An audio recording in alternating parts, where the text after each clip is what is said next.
وہ ہرس والا دل بدل دے، میرا غفلت میں ڈوبا دل بدل دے۔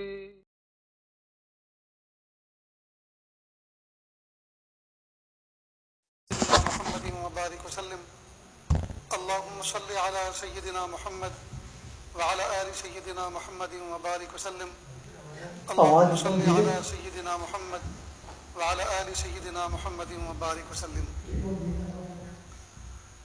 آج 28 مارچ ہے،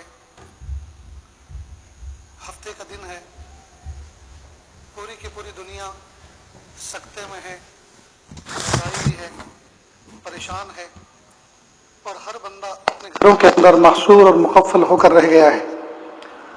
گویا کائنات کی نبض تھم سی گئی ہے، سڑکیں سونی ہیں، بازار سونے ہیں، اور بستیوں کی بستیاں ویران نظر آ رہی ہیں، اور ہر شخص کرونا کا رونا رو رہا ہے۔ سوال یہ پیدا ہوتا ہے، کرونا نام کی بیماری یا کرونا نام کا وائرس جو اس وقت پوری دنیا کے اندر پھیل گیا ہے اور جس سے نہ جانے کتنے لوگ پریشان ہیں اور وفات پا چکے ہیں، یہ انسانوں کے لیے رحمت ہے یا زحمت؟ ایک اعتبار سے بظاہر تو دیکھنے میں یہ آ رہا ہے کہ یہ اللہ کی طرف سے رحمت ہی بن کر آیا ہے، اس لیے کہ جب سے یہ لاک ڈاؤن ہوا ہے اور ساری دنیا اپنے گھروں کے اندر محصور ہوئی ہے، نہ جانے اس آسمان کی چھت کے نیچے اور دھرتی کے اوپر کتنے اجتماعی گناہ ختم ہو گئے۔ شراب خانے بند، جوئے خانے بند، اجتماعی دھوکہ دہی بند، اور ایک دوسرے کو پریشان کرنے کے جو واقعات، مار پٹائی کے واقعات، چھینا جھپٹی کے واقعات، جیب کتری کے واقعات، وہ سارے کے سارے ختم۔ اب بظاہر تو ایسا لگتا ہے کہ جب آسمان کی چھت کے نیچے اور دھرتی کے اوپر اتنے سارے گناہ بند ہو گئے، ختم ہو گئے، تو جو چیز ان کے بند ہونے اور ختم کرنے کا سبب بنی ہے وہ زحمت کبھی نہیں ہو سکتی، وہ تو پھر رحمت ہی ہے۔ حضرت حاجی امداد اللہ مہاجر مکی رحمۃ اللہ علیہ ایک مرتبہ مکہ مکرمہ کے اندر بیان فرما رہے تھے، حرم میں بیٹھے ہوئے تھے، اور حضرت تھانوی رحمۃ اللہ علیہ بھی اس مجلس میں شریک تھے۔ بیان فرماتے ہوئے فرمانے لگے کہ بیماری بھی اللہ کی ایک نعمت ہے۔ تو حضرت تھانوی رحمۃ اللہ علیہ فرماتے ہیں کہ جب حضرت نے یہ فرمایا کہ بیماری اللہ کی ایک نعمت ہے، تو میں نے سوچا کہ جب یہ نعمت ہے تو بندہ زوال نعمت کی دعا کیوں کرتا ہے؟ نعمت کی تو بقا کی دعا کرنی چاہیے۔ اتنے میں ایک شخص آیا، مریض، جس کی پشت کے اوپر ایک پھوڑا نکلا تھا، جس کی وجہ سے پورا جسم پریشان تھا درد سے، اور بخار بھی ہو گیا تھا، اور اس نے کراہتے ہوئے کہا، حضرت میری پشت پہ ایک پھوڑا نکلا ہے اور میں اس کی وجہ سے بہت پریشان ہوں۔ حضرت تھانوی رحمۃ اللہ فرماتے ہیں کہ جس وقت اس نے یہ بات کہی تو میں نے سوچا کہ اب دیکھیں حضرت کیا دعا کرتے ہیں۔ اگر وہ یہ کہتے ہیں اس کے لیے کہ بھئی کوئی بات نہیں، اس کو برداشت کرو، یہ تو اللہ کی نعمت ہے، تو میں کہوں گا حضرت بندہ کمزور ہے، کرا رہا ہے، تکلیف میں ہے۔ اور اگر یہ کہیں گے، اگر دعا کرتے ہیں کہ اللہ اس کو شفا عطا فرمائے، تو میں فوراً کہوں گا کہ حضرت ابھی تو آپ اس کو نعمت فرما رہے تھے، تو زوال نعمت کی کیوں دعا کر رہے ہیں؟ تو حضرت نے فوراً ہاتھ اٹھائے اور عجیب و غریب مضمون بیان فرمایا کہ پیارے اللہ، بیماری بھی آپ کی ایک نعمت ہے اور صحت بھی آپ کی ایک نعمت ہے، لیکن بندہ کمزور ہے، صحت بیماری کی نعمت کو برداشت نہیں کر سکتا، اس کو صحت کی نعمت سے تبدیل فرما دیجیے۔ تو یہ عارفانہ دعا تھی اور عارفانہ بات تھی۔ تو یقیناً اس وقت جو حالات ہیں پوری دنیا کے، تو بظاہر تو یہ زحمت نظر آ رہے ہیں، لیکن اگر غور سے دیکھا جائے تو اسی زحمت کے پیچھے ایک رحمت بھی ہے، اور وہ رحمت یہ ہے کہ جب سے لاک ڈاؤن ہوا ہے، جیب کاٹنے کی خبر نہیں سنی ہوگی، شراب خانے کھلنے کی خبر نہیں سنی ہوگی، جوئے خانے کھلنے کی خبر نہیں سنی ہوگی، جو جگہ جگہ پر زنا خانے بنے ہوئے تھے، اس کی زنا کی اجتماعی خبر نہیں سنی ہوگی۔ اجتماعی طور پر جو گناہ ہو رہے تھے، اللہ رب العزت نے پوری دنیا کے اندر ان کو بند کروا دیا۔ اب اگر ہم ان حالات سے سبق لیتے ہوئے تھوڑا سا کنٹرول کریں اپنے اوپر اور انفرادی گناہوں سے بھی ہم بچ جائیں تو یقیناً یہ کرونا کا جو رونا ہے یہ ختم ہو جائے گا، اور حقیقت میں یہ اللہ کی محبت میں رونا ہو جائے گا۔ اس لیے ہم اس بات کی کوشش کریں کہ ہم اپنے تنہائیوں کو قیمتی بنا لیں۔ اس وقت پوری دنیا اپنے گھروں میں بیٹھی ہوئی ہے، بازار بند ہو چکے ہیں، کاروبار بند ہو چکے ہیں، دکانیں بند ہو چکی ہیں، جاب شاپ سے لوگ بالکل فارغ ہو چکے ہیں، اپنے گھروں کے اندر مقید ہیں۔ ایسی تنہائی تو آدمی خرید کے بھی نہیں لا سکتا تھا، ایسی خلوت تو آدمی مشکل سے تلاش کر پاتا تھا۔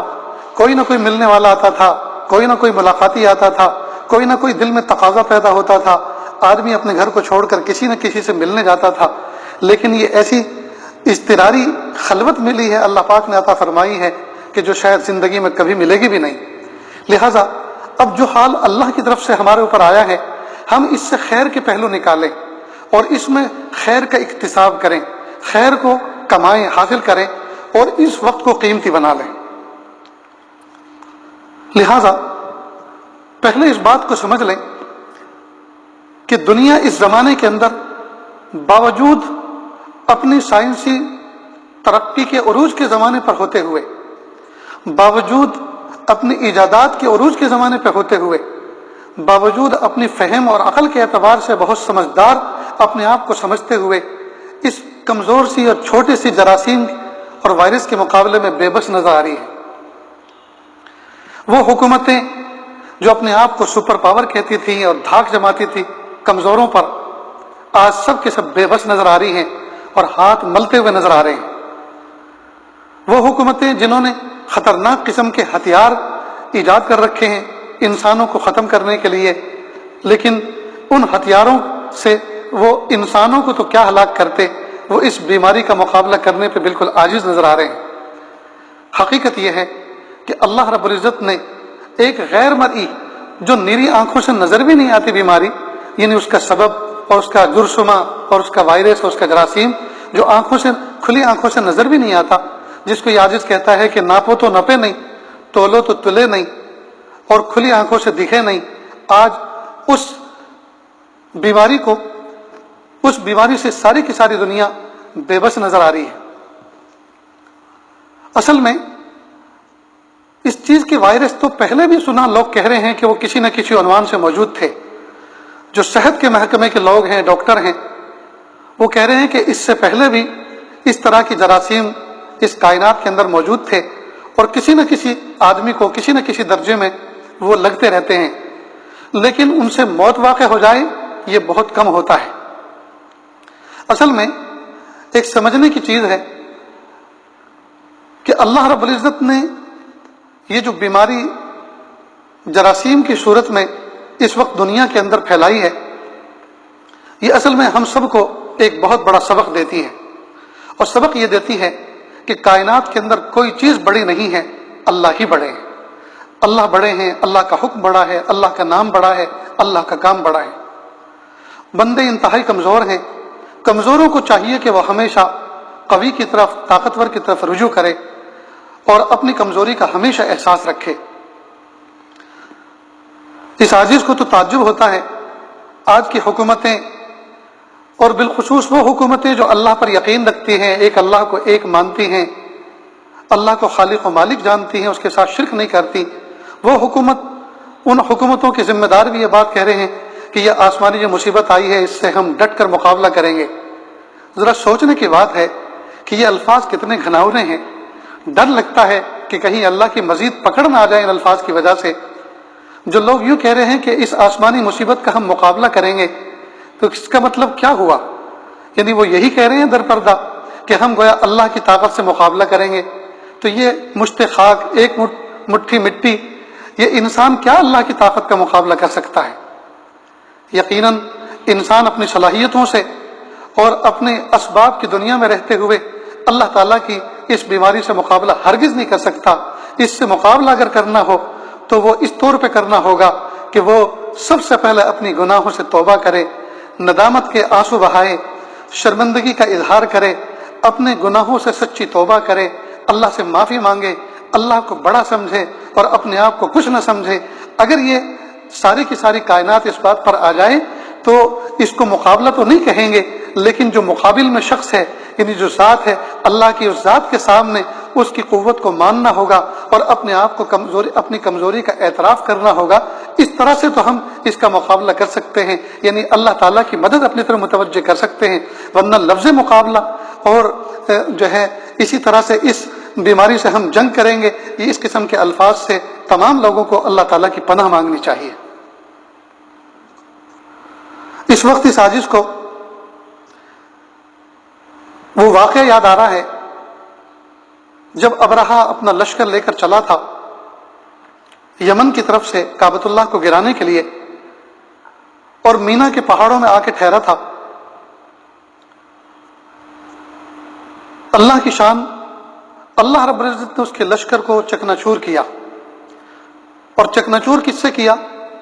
چھوٹے چھوٹے پرندے جو کبوتر سے چھوٹے اور چڑیا سے تھوڑے بڑے تھے، جس کو ابابیل کہتے ہیں، اللہ رب العزت نے جدہ کے سمندر کی طرف سے ان پرندوں کو بھیجا جن کی چونچ کے اندر ایک کنکری اور دو کنکری دو پنجوں کے اندر تھی، چھوٹی چھوٹی کنکریاں تھیں، اور انہوں نے آسمان سے ان کو گرانا شروع کیا۔ کتابوں میں لکھا ہے کہ ہاتھیوں کے جسم پر اور انسانوں کے جسم پر وہ کنکریاں گرتی تھیں، اور اوپر سے گرتی تھی اور جسم کو چھلنی کرتے ہوئے زمین کو چھو جاتی تھی، جس کی وجہ سے ہاتھیوں کا لشکر چکنا چور ہو گیا۔ صبح قیامت تک قرآن پاک کے اندر اللہ رب العزت نے اس کو ذکر فرمایا، جو صبح قیامت تک باقی رہے گا۔ اللہ کی شان، ابابیل اس سے پہلے بھی تھے اور اس واقعے کے بعد بھی ہے، نہ اس واقعے سے پہلے کسی کو ہلاک کیا اور نہ اس واقعے کے بعد کسی کو ہلاک کیا۔ ٹھیک اسی طرح یہ جو جراثیم ہیں جو گلے کے اندر بس جاتے ہیں اور پھر جسم کے اندر اور پھیپھڑوں کے اندر پھیل جاتے ہیں اور موت واقع ہو رہی ہے، یہ جراثیم اللہ پاک نے پہلے بھی پیدا فرمائے تھے اور آج کے بعد بھی اللہ پیدا فرمائیں گے، لیکن اس سے پہلے بھی شاید کسی کی موت نہیں ہوئی اور اس کے بعد بھی کسی کی موت نہیں ہوگی الا ماشاء اللہ۔ تو اس وقت اتنے پینک ہونے اور گھبرانے کی کیا ضرورت ہے؟ یہ حقیقت میں ایک تو افواہوں کا نتیجہ بہت ہے، اور دوسری بات یہ ہے کہ اس وقت اللہ کی مخلوق کا ڈر تو بیٹھا ہوا ہے، لیکن خالق کا ڈر ہمارے دلوں کے اندر نہیں ہے۔ اس وائرس سے تو پوری دنیا کانپ رہی ہے، گھبرا رہی ہے، لیکن وائرس کے وائرس کو پیدا کرنے والے خالق اور جس کو یہ وائرس اثر کر رہا ہے، اٹیک کر رہا ہے، ان کے خالق سے مخلوق نہیں ڈر رہی۔ ضرورت ہے اس بات کی کہ ہم وائرس سے نہ ڈریں، وائرس کے خالق سے ڈریں۔ وائرس سے پریشان نہ ہو، نہ گھبرائیں، وائرس کے پیدا کرنے والے رب کی ناراضگی سے پریشان ہوں اور گھبرائیں۔ اس لیے ضرورت ہے اس بات کی کہ ہم اللہ تعالیٰ کی طرف رجوع کریں۔ یہ جو اوقات اللہ پاک نے ہمیں عطا فرمائے ہیں، ان اوقات کو ہم غنیمت سمجھیں اور ایک خاص ترتیب کے ساتھ ہم اپنا وقت گزاریں۔ صبح سے لے کے شام تک اور شام سے لے کے صبح تک ہم اپنے اوقات کی ترتیب بنائیں، ورنہ یاد رکھیں یہ 21 دن کا جو لاک ڈاؤن ہوا ہے، یہ دن تقریباً ہفتہ گزرنے آ رہا ہے، جیسے گزرے گے بقیہ دن بھی اسی طرح سے گزر جائیں گے، اور جب گزر جائیں گے اور گھروں سے ہم باہر نکلیں گے اس وقت بہت افسوس کریں گے کہ ہائے افسوس، کاش کہ ان دنوں میں ہم کچھ کام کر لیتے۔ لہٰذا ایک خاص ترتیب کے ساتھ وقت گزاریں۔ اس کی ترتیب یہ ہے کہ اگرچہ مسجدوں میں جانا مردوں کے لیے اس کی پابندی لگ گئی ہے کہ اختلاط سے بچیں، اپنے آپ کو محفوظ کریں، گھروں کے اندر محصور کریں، تو ہم اپنے گھروں کو مسجد بنا لیں۔ گھر کے اندر عورتیں پیچھے کھڑی ہوں، مرد آگے کھڑے ہوں، جماعت کر کے نماز پڑھنے کا معمول بنائیں۔ ہر نماز کے بعد ایک پارہ قرآن پاک کی تلاوت کا معمول بنائیں۔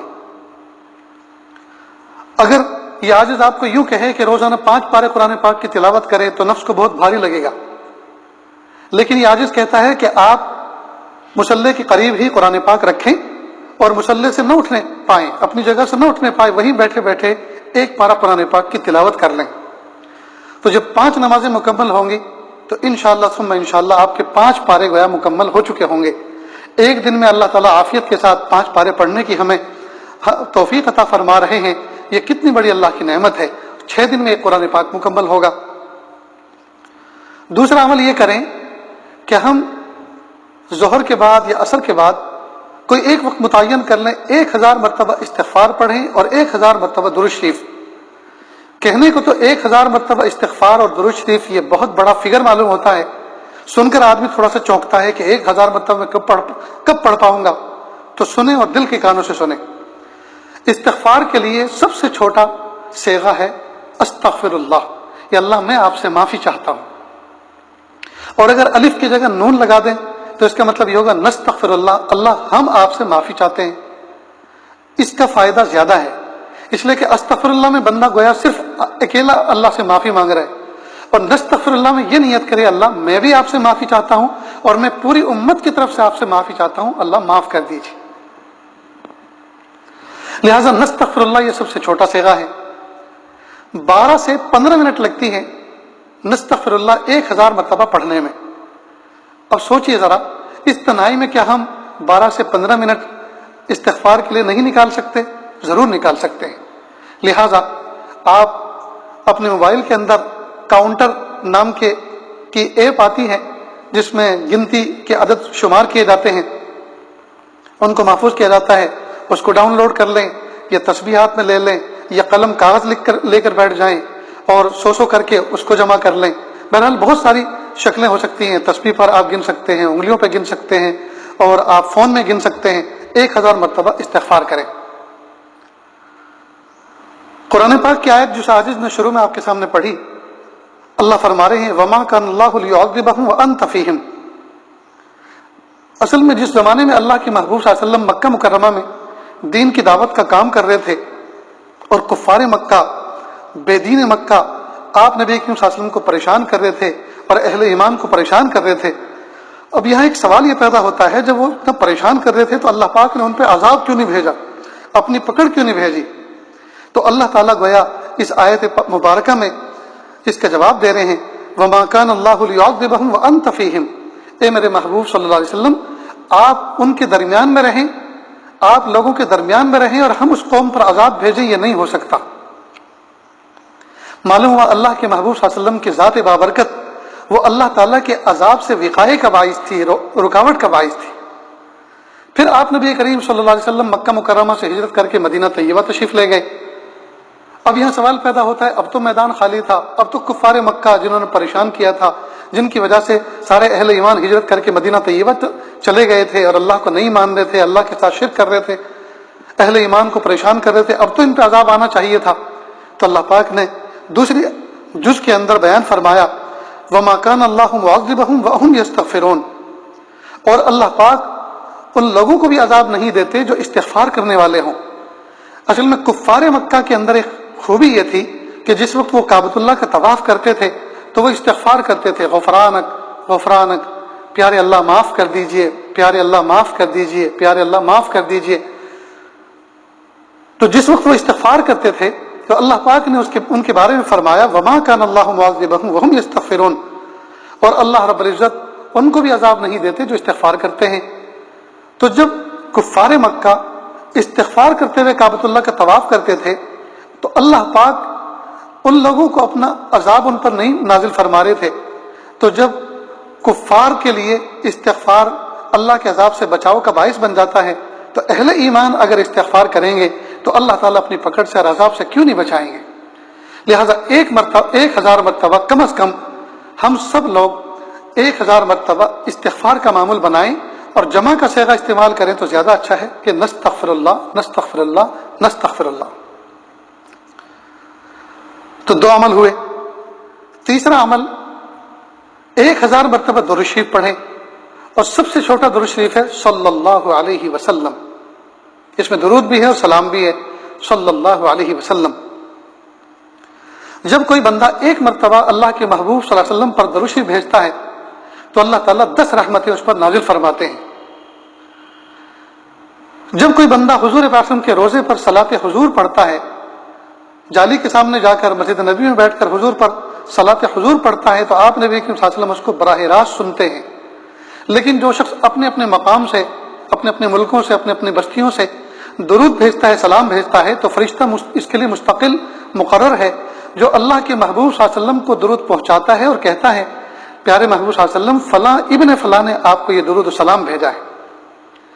سوچنے کی بات ہے جب ہم درود شریف اور سلام یہاں سے بھیجتے ہیں تو ہمارا بھی نام اور ہمارے والد بزرگوار کا بھی نام آپ صلی اللہ علیہ وسلم کے سامنے پیش ہوتا ہے۔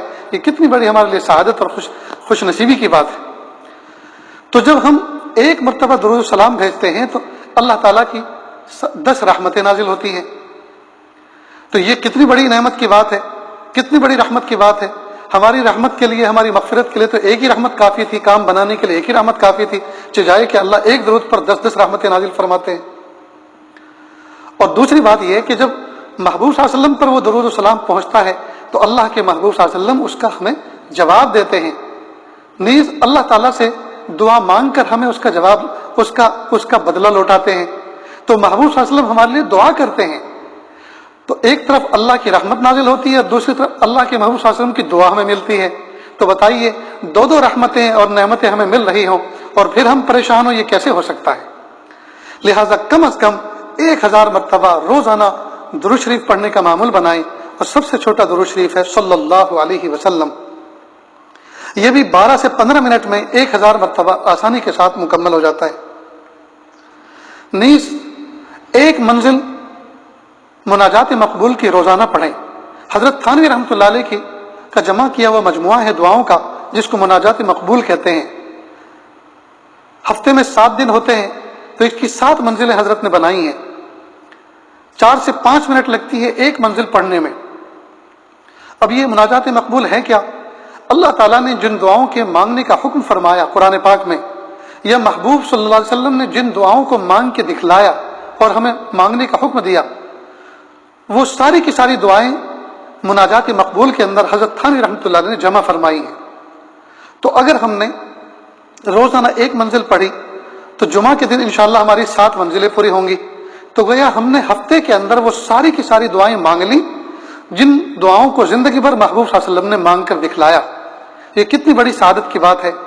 نیز اللہ کے محبوب صلی اللہ علیہ وسلم کی زبان مبارک سے نکلے ہوئے الفاظ جب ہم اپنی زبان سے دہرائیں گے، پڑھیں گے، تو انشاءاللہ ثم انشاءاللہ اللہ رب العزت ان الفاظ کی لاج رکھ لیں گے، کیونکہ یہ وہ مبارک الفاظ ہیں جو الفاظ محبوب صلی اللہ علیہ وسلم کی زبان مبارک سے نکلے اور رحمت کے بند دروازوں کو جنہوں نے کھٹکھٹایا اور دستک دی اور اللہ کی رحمت کے دروازوں کو کھلوایا۔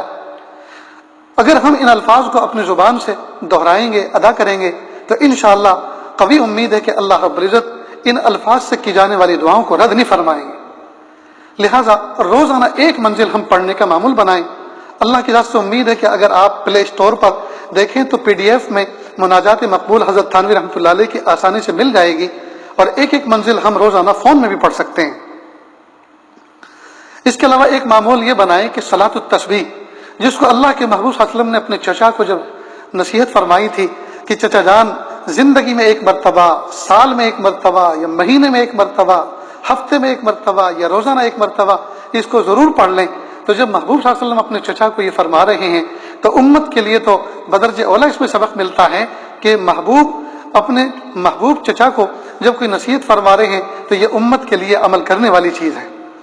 لہٰذا اس کا اہتمام کریں، صلاۃ التسبیح پڑھیں سکون کے ساتھ، اس لیے کہ ویسے بھی نو ڈسٹرب اس وقت پورے علاقے ہو رہے ہیں، کوئی نہ شور ہے، نہ ہنگامہ ہے، نہ ٹریفک ہے، نہ کوئی ہارن بج رہا ہے، تو سکون کے ساتھ رات کی تنہائی میں بھی ہم پڑھ سکتے ہیں اور دن کے اجالے میں بھی پڑھ سکتے ہیں۔ تو صلاۃ التسبیح پڑھنے کا معمول بنائیں۔ نیز نفلیں ساری کی ساری پیاری، لیکن تہجد کی نفل کے بارے میں یہ حکم ہے، یہ آتا ہے کتابوں میں کہ کوئی بھی ولی اللہ کا ولی اس وقت تک نہیں بنا جب تک کہ اس نے تہجد کی نماز نہیں پڑھی۔ تو تہجد کی نفل پڑھنے میں اللہ تعالیٰ کی ولایت کا انعام ملتا ہے، لہٰذا تہجد کا اہتمام کریں، چاہے تو کم از کم 2 رکعت ہی صحیح، لیکن پڑھیں ضرور۔ اس کے علاوہ ہمارے گھروں کے اندر اس وقت ہم دیکھ رہے ہیں کہ چونکہ اسکول کے بچے ہیں وہ بھی گھروں میں ہیں، مدرسوں میں پڑھنے والے بچے وہ بھی گھروں میں ہیں، کئی مرتبہ جن بچیوں کے نکاح ہو چکے ہیں وہ میکے آئی ہوئی تھی وہ بھی وہیں محصور ہو کر رہ گئی ہیں، ان کے بچے بھی گود کے ہیں، شوہر بھی ہیں، تو گھر کی ماں بہنوں کا کام کاج بڑھ گیا ہے۔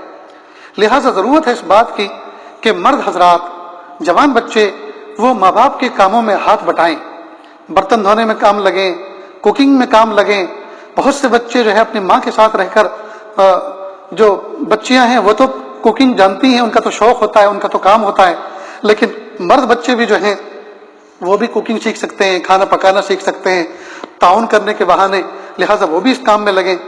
ہنر مند مومن اللہ کو زیادہ پسندیدہ ہے بے ہنر مومن کے مقابلے میں، لہٰذا کھانے پکانے کا ہنر سیکھ لیں۔ اسی طرح واشنگ مشین میں مائیں کپڑے ڈالتی ہیں، بچوں کو چاہیے کہ ماں کو فارغ کر دیں، وہ واشنگ مشین میں کپڑے ڈالیں، اس میں سے نکالیں، سکھائیں، تو بہت سارے کام کاج اس طرح سے ہلکے ہو جائیں گے۔ نہیں، چھوٹے چھوٹے بچے جو دھمال کرتے ہیں، شور کرتے ہیں، ہنگامے کرتے ہیں، ان کو کنٹرول کریں، ان کو دعائیں سکھائیں، ان کو زبانی قرآن پاک کی آیتیں یاد کرائیں، صورتیں یاد کرائیں، اور جو لوگ حافظ نہیں ہیں اور قرآن پاک کی صورتیں یاد کرنا چاہتے تھے، ان کو موقع نہیں ملتے تھے، اللہ پاک نے بہترین موقع عطا فرمایا ہے۔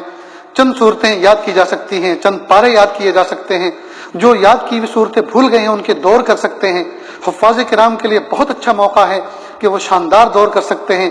غرض یہ کہ کرونا وائرس کے نام سے جو اس وقت بیماری دنیا میں پھیلی ہوئی ہے، جس کا رونا پوری دنیا رو رہی ہے، حقیقت یہ ہے کہ اس کے ضمن میں اتنے سارے خیر کے پہلو امت کے سامنے آ گئے ہیں کہ یہ بیماری لگی نہیں رہی، یہ بیماری ہمارے لیے زحمت ہے ہی نہیں۔ خدا کی قسم یہ تو اللہ کے مومنوں کے لیے رحمت بن کر آئی ہے کہ تنہائی میں اور جلوت کے بغیر خلوت میں رہتے ہوئے انسان اللہ تعالیٰ کا بہت بڑا قرب حاصل کر سکتا ہے۔ اس لیے بالکل نہ گھبرائیں، اللہ تعالیٰ کی ذات پر نظر رکھیں، اس بیماری کا تصور کر کے یہ سوچیں کہ اللہ کی کتنی بڑی قدرت کا مظاہرہ ہوا ہے۔ ساری دنیا اپنے سائنس کے دعوے کر رہی تھی، ساری دنیا اپنے آپ کو سپر پاور بنانے کی دوڑ میں لگی ہوئی تھی، ساری دنیا اپنے آپ کو سپر پاور سمجھ رہی تھی، ساری دنیا اپنی ہتھیاروں کی بنیادوں پر اپنے آپ کو دادا سمجھ رہی تھی، سارے کے سارے سپر پاور صفر پاور نظر آ رہے ہیں، ساری کی ساری دنیا کی گویا مشینری تھم کر رہ گئی ہے، چکا جام ہڑتال ہو چکی ہے، ساری دنیا کا پہیہ جو ہے اس وقت جام ہو چکا ہے، اور ہر شخص اپنے اپنے بیڈ روم تک اور اپنے اپنے دروازوں تک محصور اور محدود ہو کر رہ گیا ہے۔ لہٰذا اللہ کی قدرت بڑی ہے، واقعی اللہ بڑے ہیں۔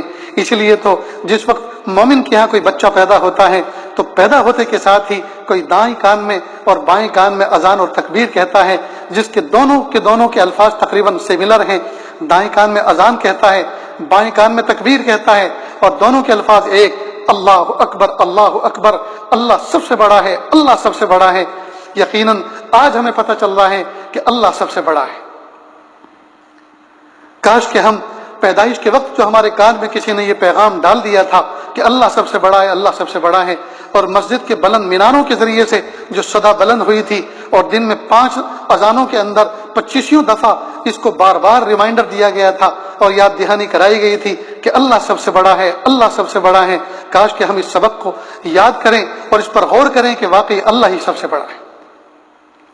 اور اللہ رب العزت نے تقریباً ہر نبی کے ذریعے سے امتیوں کو یہ پیغام پہنچایا کہ اللہ سب سے بڑا ہے، اللہ کی ذات پر نظر رکھیں، نہ کوئی چیز نفع پہنچا سکتی ہے نہ نقصان دے سکتی ہے، الا یہ کہ اللہ تعالیٰ کا حکم اس کے پیچھے کار فرما ہوتا ہے۔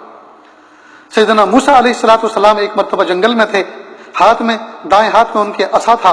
اللہ پاک نے ان سے پوچھا، وما تلک بیمینک یا موسیٰ، اے موسیٰ آپ کے دائیں ہاتھ میں کیا ہے؟ یقیناً پوچھنے والے اللہ ہیں، اور اللہ رب العزت پوچھنے سے پہلے جانتے ہیں کہ موسیٰ علیہ السلام کے ہاتھ میں کیا ہے، اس لیے کہ وہ اللہ تو موسیٰ کے بھی خالق تھے اور عصا کے بھی خالق تھے، لیکن پھر بھی پوچھا کہ دیکھیں میرا موسیٰ کیا جواب دیتا ہے۔ اے میرے لاڈلے موسیٰ بتاؤ آپ کے دائیں ہاتھ میں کیا ہے؟ فوراً انہوں نے فرمایا، قال ہی عصائے، اے میرے پیارے رب یہ تو میری لاٹھی ہے۔ بات ختم ہو گئی تھی، موسیٰ دائیں ہاتھ میں کیا ہے کہ یہ میری لاٹھی ہے۔ اللہ لاٹھی کو جانتے ہیں، لیکن حضرت موسیٰ علیہ السلام اتنا کہہ کے خاموش نہیں ہوئے، بلکہ لاٹھی کے فوائد پر اللہ کے سامنے ایک چھوٹی سی تقریر کر ڈالی۔ کیا فرمایا؟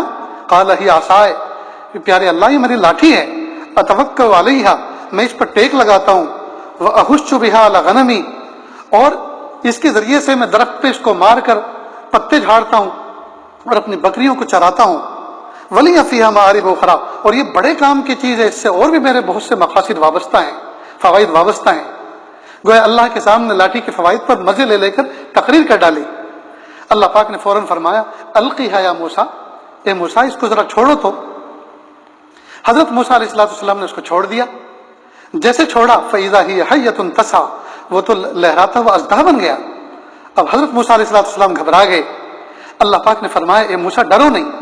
تو حضرت موسیٰ علیہ السلام کا گھبرانا یہ بتلاتا ہے کہ وقت کے جلیل القدر اور عظیم الہمت وقت کے پیارے نبی حضرت موسیٰ علیہ السلام بشر تھے، اس لیے کہ بشر کی یہ صفت ہے کہ وہ ڈر کی چیز سے ڈر جاتا ہے اور خوشی کی چیز سے خوش ہوتا ہے۔ جب وہ ڈر گئے تو اللہ پاک نے فرمایا لا تخف، اے موسیٰ ڈرو نہیں، اس کو پکڑ لو۔ اب یہاں ایک سوال پیدا ہوا فوراً حضرت موسیٰ علیہ السلام کے ذہن میں کہ اللہ فرما رہے ہیں اس کو پکڑ لو، ادھر تو مجھے ڈر لگ رہا ہے اور اللہ کہہ رہے اس کو پکڑ لو۔ تو یہاں عقل میں اور خبر میں لڑائی ہو گئی، عقل میں اور خبر میں لڑائی ہوئی۔ عقل تو یہ کہہ رہی ہے کہ نہیں، ڈرنے کی چیز ہے اے موسیٰ، یہ ڈرنے کی چیز ہے، یہ خوف کی چیز ہے۔ جو ہتھیار تھا وہی دشمن بن گیا، جو لاٹھی تھی وہی اژدہا بن گیا، اور اللہ اس کو کہہ رہے ہیں اس کو پکڑ لو۔ تو خبر تو یہ کہہ رہی ہے کہ اس کو پکڑ لو، اور عقل کہہ رہی ہے کہ مت پکڑو۔ لیکن قربان جائیں حضرت موسیٰ علیہ السلام نے ہمت کی اور فوراً اس کو پکڑ لیا۔ معلوم ہوا بڑا اگر کسی چھوٹے کو کوئی حکم دے تو اس وقت جو ہے چون و چرا نہیں کرنی چاہیے، چھوٹے کو چاہیے کہ بڑے کی بات مان لے۔ حضرت موسیٰ علیہ السلام نے ہمت کر کے پکڑ لیا، اپنی عقل کی نہیں سنی، اللہ کی خبر کی مانی۔ معلوم ہوا عقل میں اور خبر میں کبھی اگر تصادم ہو جائے، عقل کچھ اور کہے اور اللہ کی خبر کچھ اور کہہ رہی ہو، تو ہم عقل کی نہ سنیں، خبر کی سنیں۔ چنانچہ حضرت موسیٰ علیہ السلام نے عقل کی نہیں سنی بلکہ اللہ کی خبر کی سنی۔ اللہ جو فرما رہے تھے وہ اس کو مانا اور فوراً اس کو پکڑ لیا۔ جیسے اس کو پکڑا تو فوراً وہ اژدہا جو تھا وہ عصا بن گیا، لکڑی بن گیا۔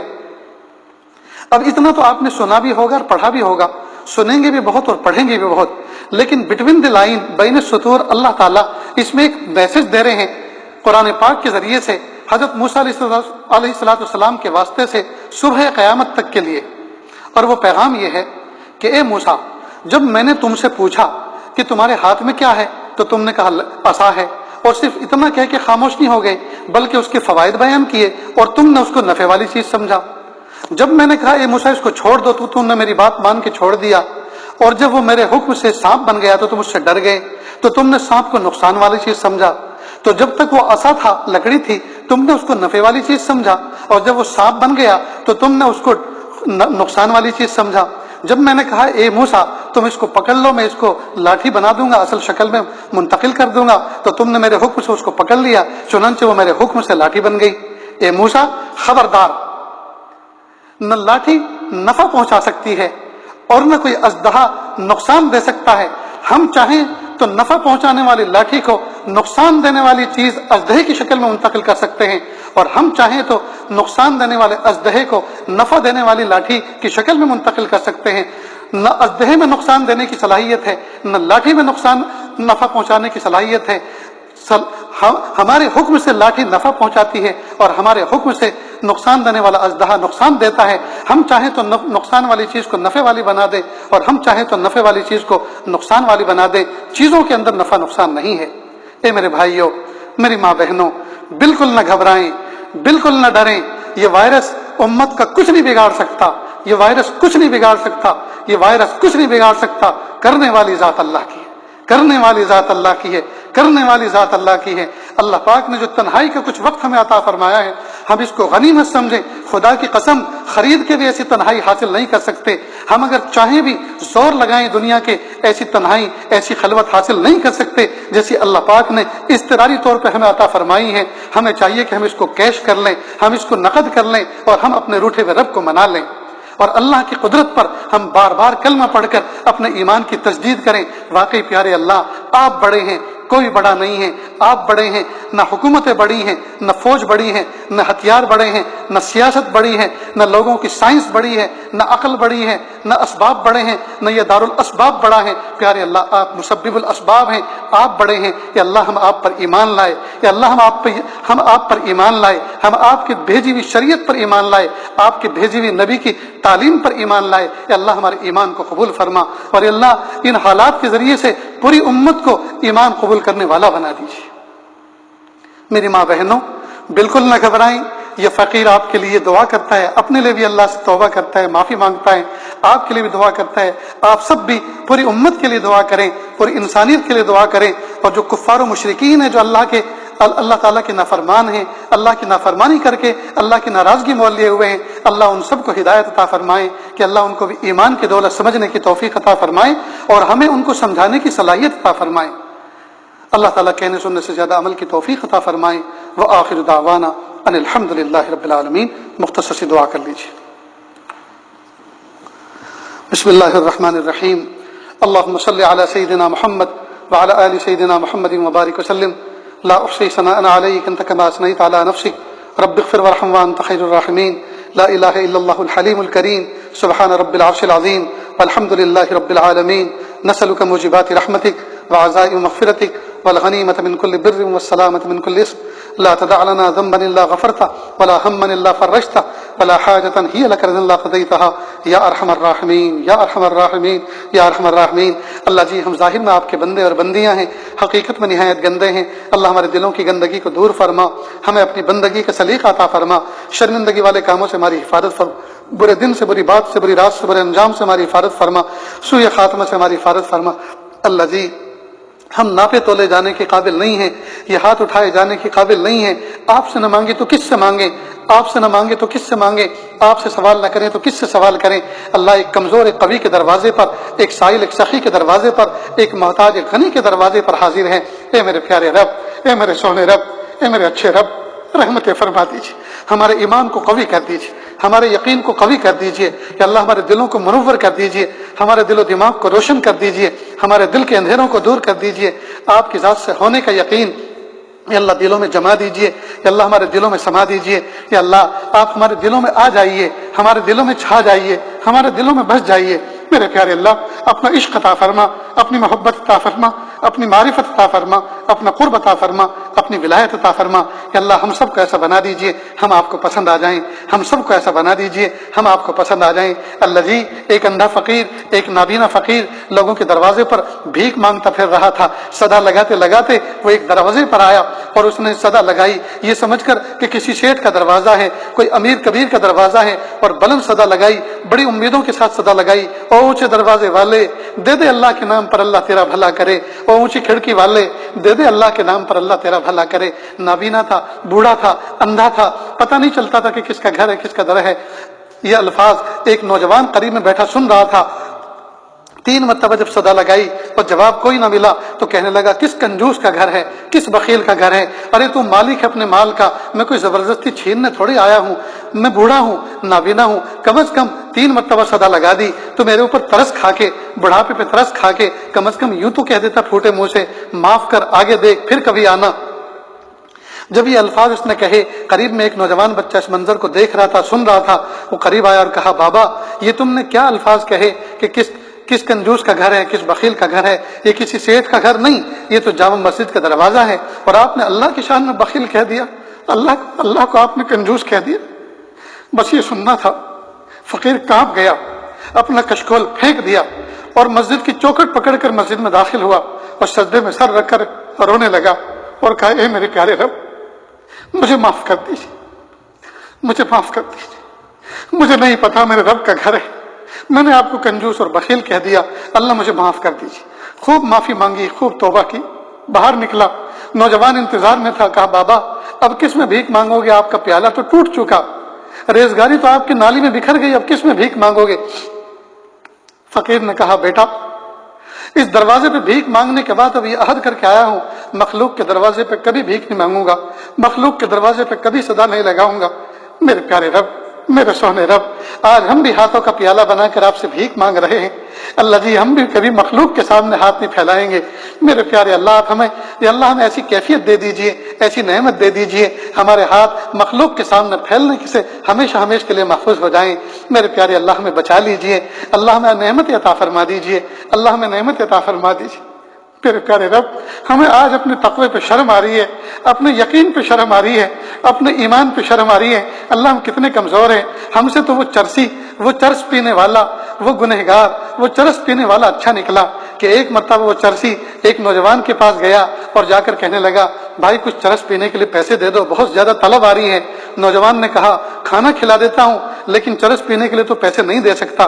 اس نے کہا یار تو مجھے صرف چرس پینے کے پیسے دے دے، کھلانے کی ذمہ داری تو کسی اور نے لے رکھی ہے۔